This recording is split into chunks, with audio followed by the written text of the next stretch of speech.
کرتے تھے.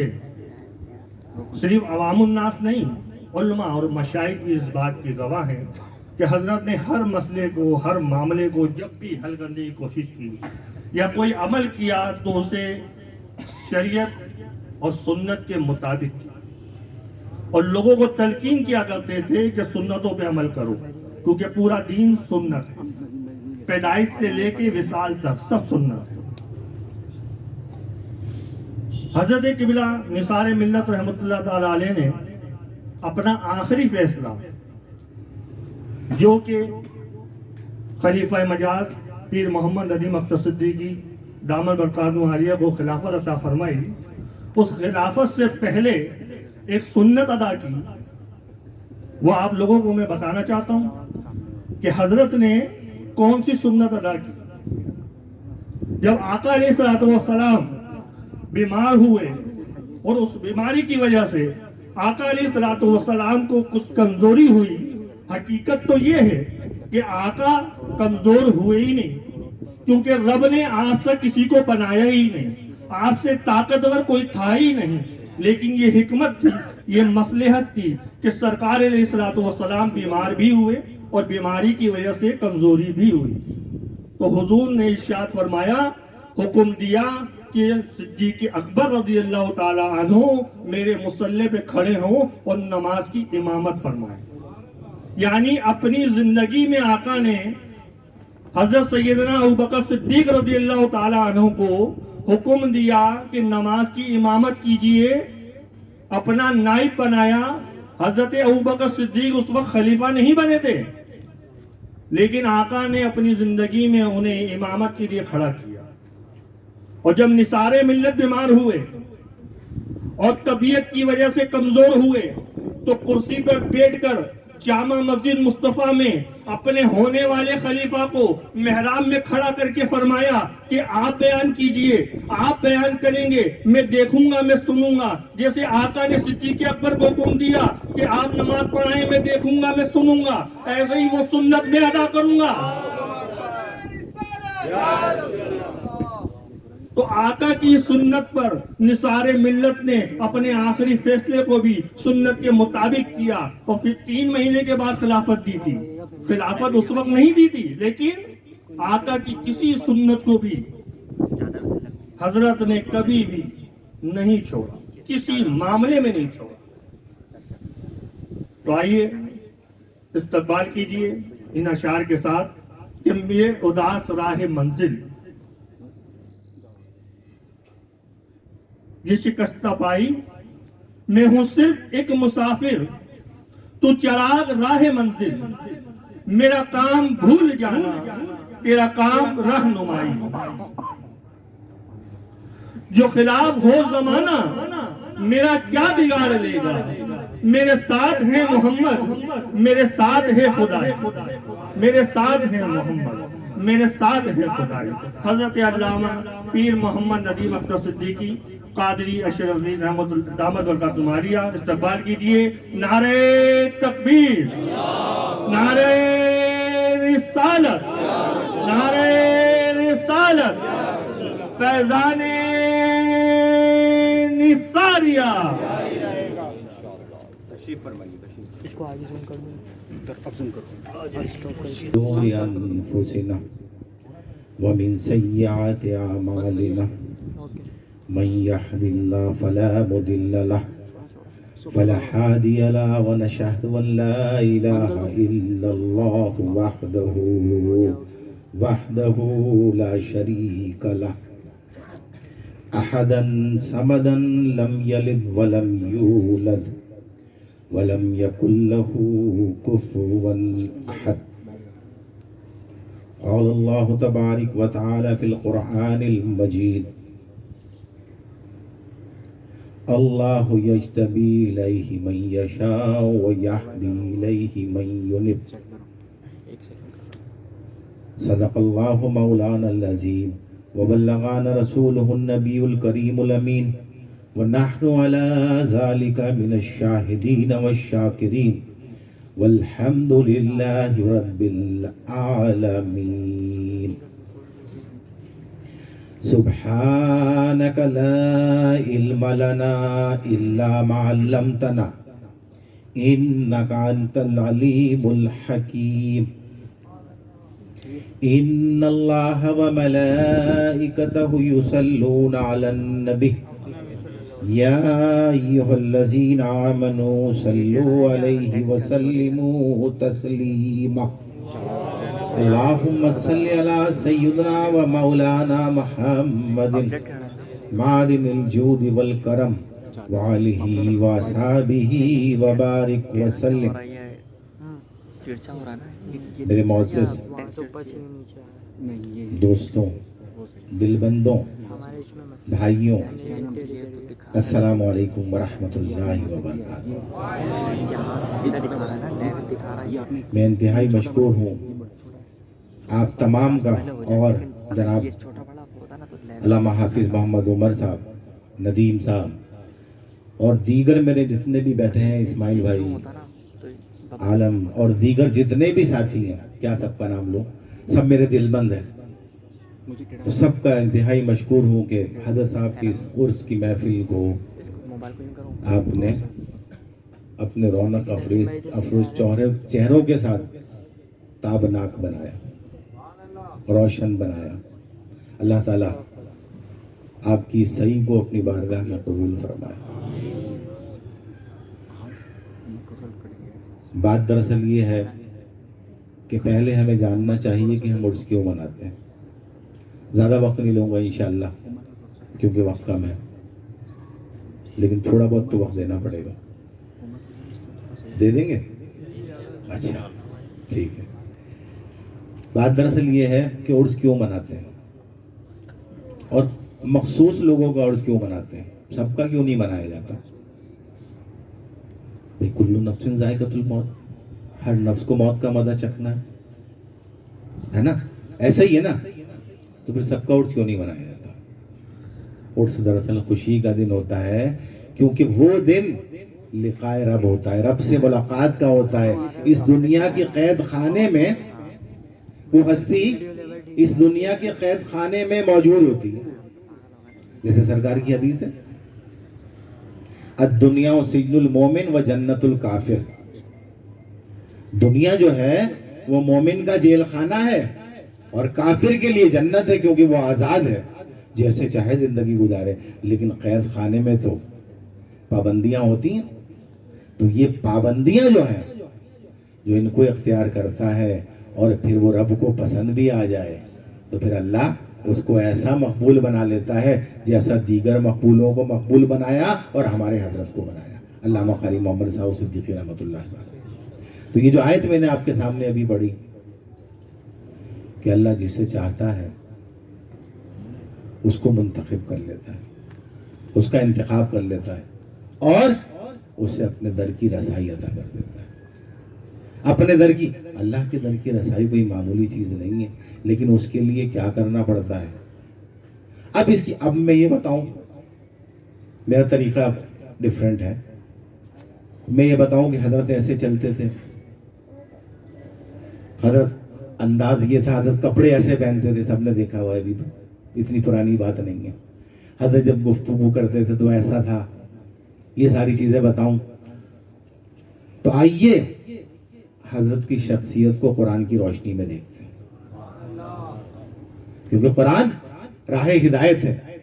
جیسے ابھی حافظ صاحب نے بتایا کہ باقی کتابیں تحریر شدہ کتابی شکل میں دی گئی، توریت ہو، انجیل ہو، زبور ہو، لیکن قرآن پاک کیونکہ دین فطرت کے لیے دینا تھا نا، تو جیسی ضرورت پڑی ویسے ویسے اس کی آیات نازل ہوتی چلی گئی. یہ جو کہا جاتا ہے نا، اللہ فرماتا ہے انا انزلناہ فی لیلۃ القدر، کہ ہم نے اس کو لیلۃ القدر میں نازل کیا. انا انزلناہ فی لیلۃ القدر، لیلۃ القدر میں ہم نے اسے نازل کیا.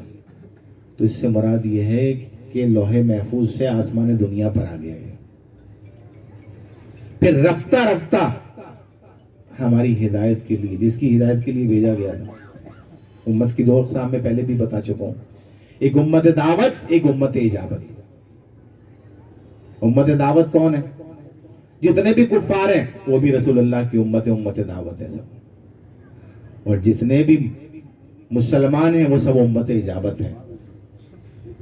تب تو امت صرف رسول اللہ کی اور کوئی امت نہیں ہے، یہ بتا دوں میں.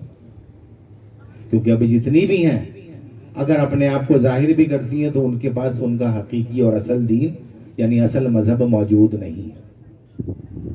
تو آئیے اسی چیز کو ہم دیکھتے ہیں قرآن مجید فرقان حمید کی روشنی میں حضرت صاحب کی شخصیت کو. جب اللہ تبارک و تعالیٰ نے اس کائنات کو تخلیق فرمایا تو سبب کیا تھا؟ کیا سبب تھا؟ میری پہچان ہو سکے، میں پہچانا جاؤں. اب پہچان کس سے ہوتی ہے؟ پہچان کس سے ہوتی ہے؟ مخلوق سے ہوتی ہے. خالق کی پہچان اس کی تخلیق سے ہوتی ہے. ایسا ہی ہوتا ہے نا، خالق کی پہچان اس کی تخلیق سے ہوتی ہے.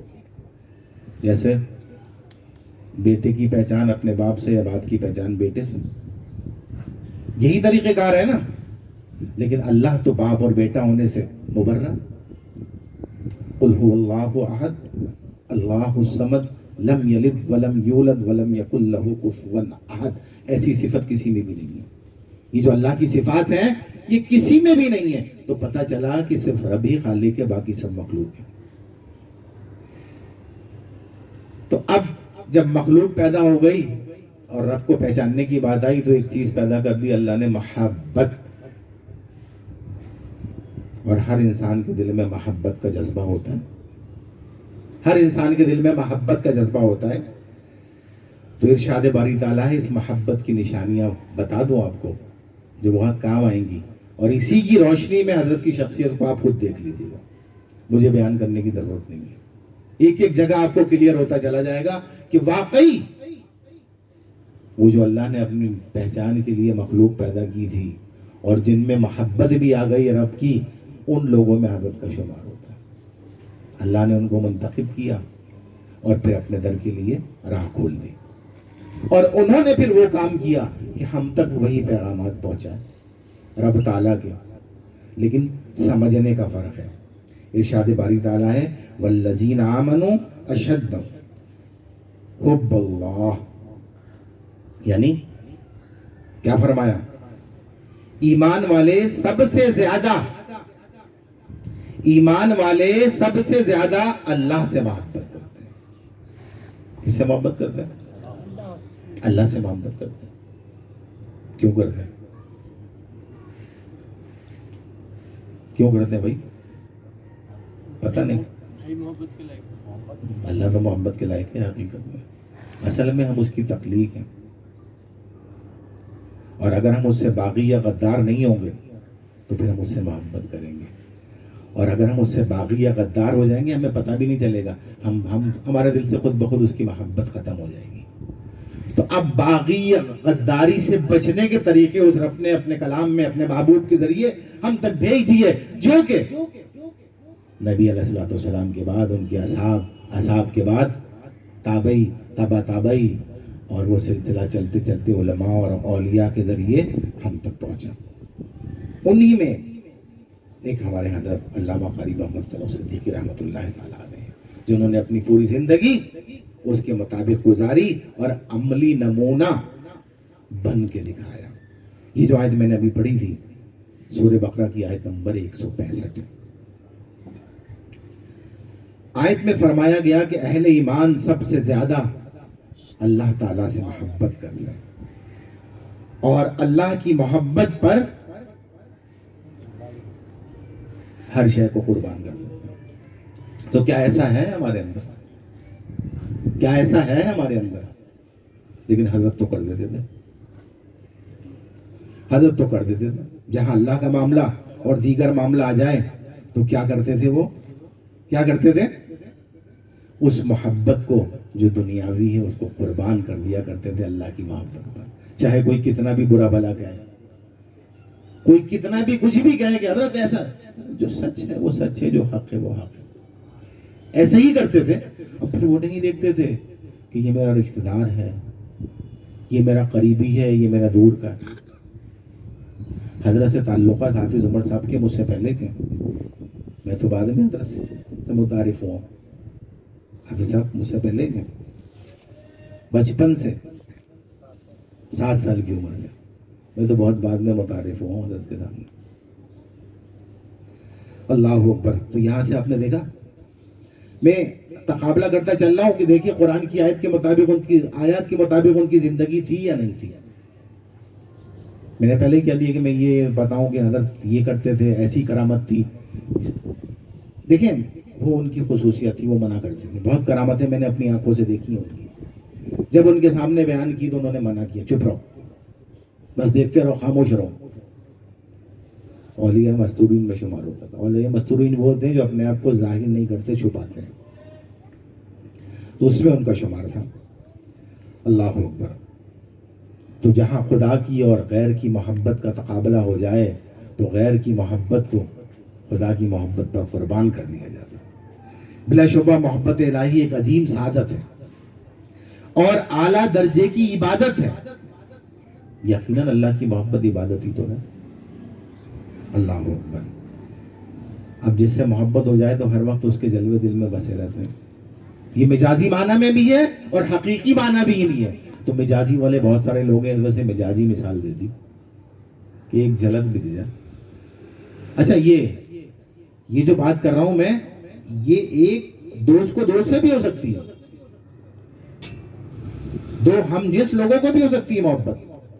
ایسا نہیں ہے کہ سب دوسری طرف لے جائیں گے، اپوزٹ سمت میں لے جائیں گے، نہیں. اس سے دو دوستوں کو بھی بڑی محبت ہوتی ہے. اگر ملاقات نہ ہو تو بےتاب اور بے چین ہو جاتے ہیں. تو اللہ کی دوستی کا معاملہ ہی اور ہے. اللہ اکبر. اللہ اکبر. قرآن اور دین کا بنظر غائر اگر مطالعہ کیا جائے، یعنی بہت غور سے باریک بینی سے مطالعہ کیا جائے، تو معلوم ہوتا ہے کہ تمام عبادات کی اصل کیا ہے؟ محبت الہی ہے بھائی.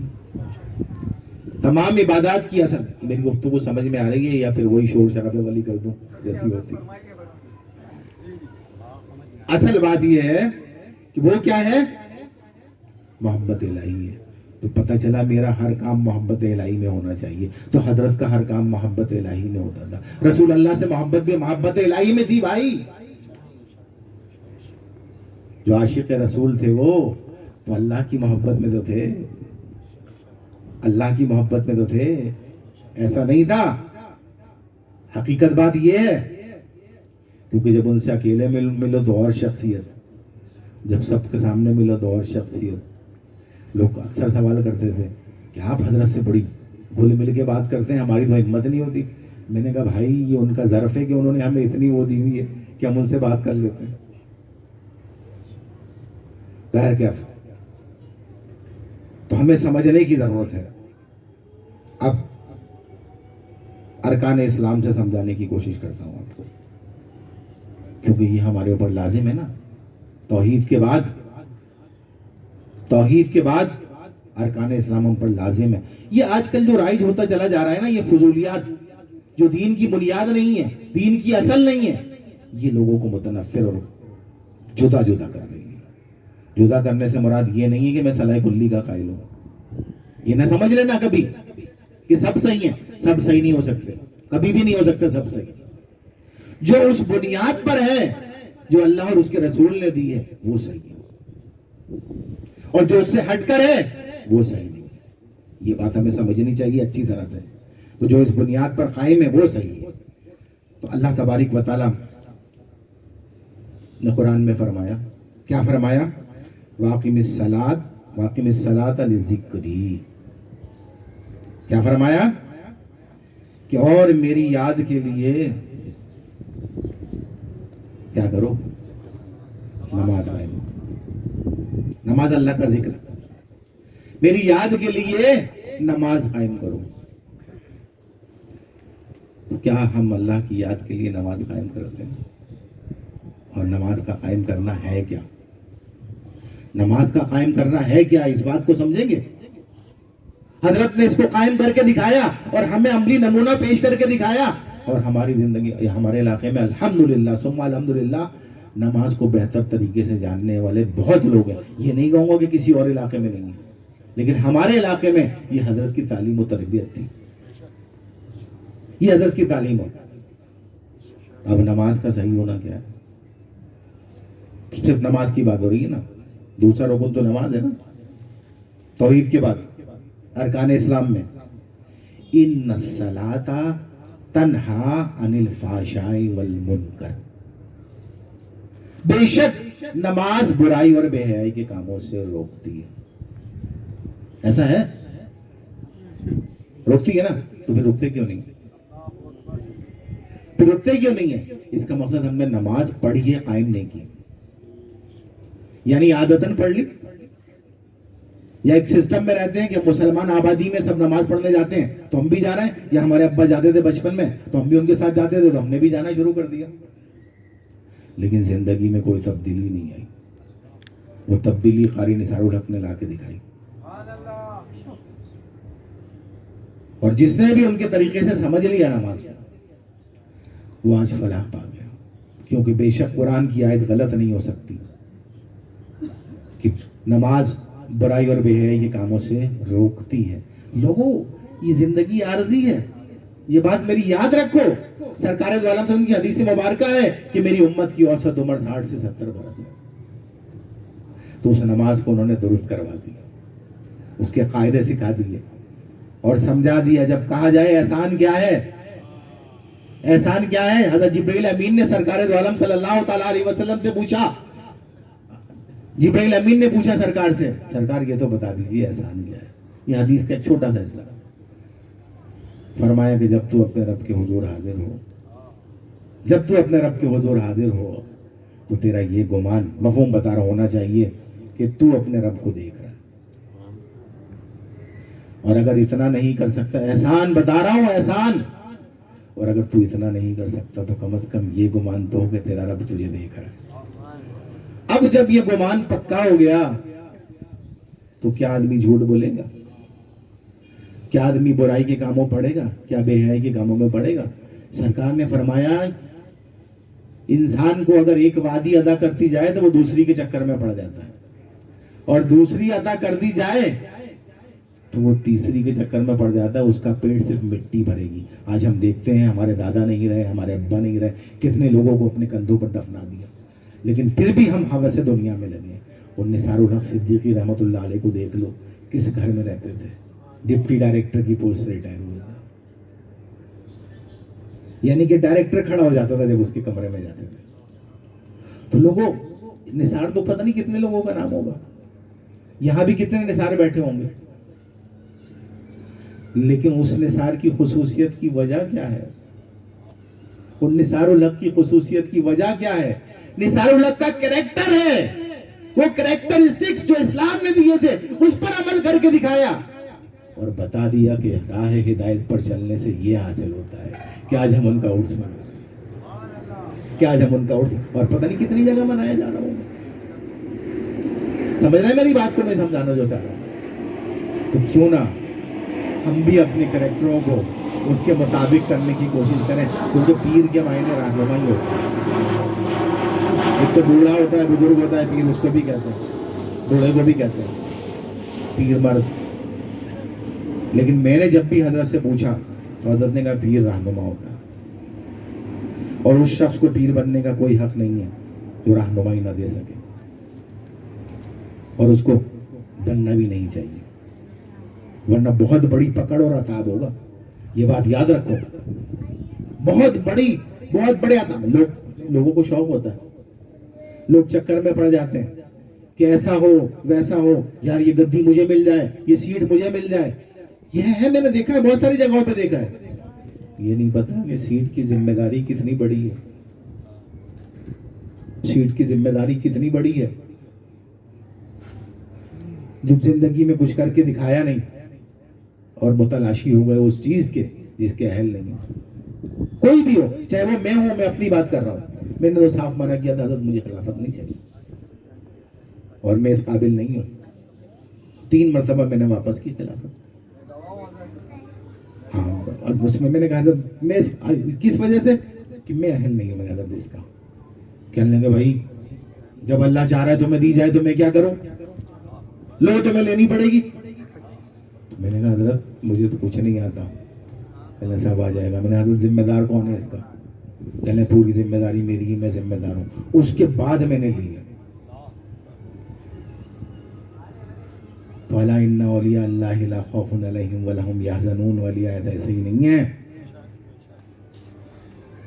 کوئی اختیار کوئی پاور اللہ تعالیٰ عطا کرتا ہے تو اسی بلبوتے پہ وہ بندہ بول رہا ہوتا ہے. اور واقعی انہوں نے ثابت کر دی یہ بات. جب بھی پریشانی ہوئی رہنمائی فرمائی. تو پھر آدمی بے خوف ہو جاتا ہے, مطمئن ہو جاتا ہے کہ میرے پیچھے ہاتھ تو ہے, میرے پیچھے ہاتھ تو ہے. تو اصل چیز سمجھنے کی کوشش کریں. جو میں سمجھانا چاہ رہا ہوں اپنی نمازوں کو درست کریں. اسی طرح زکوٰۃ صدقات اور خیرات کی بات آتی ہے. یہ بھی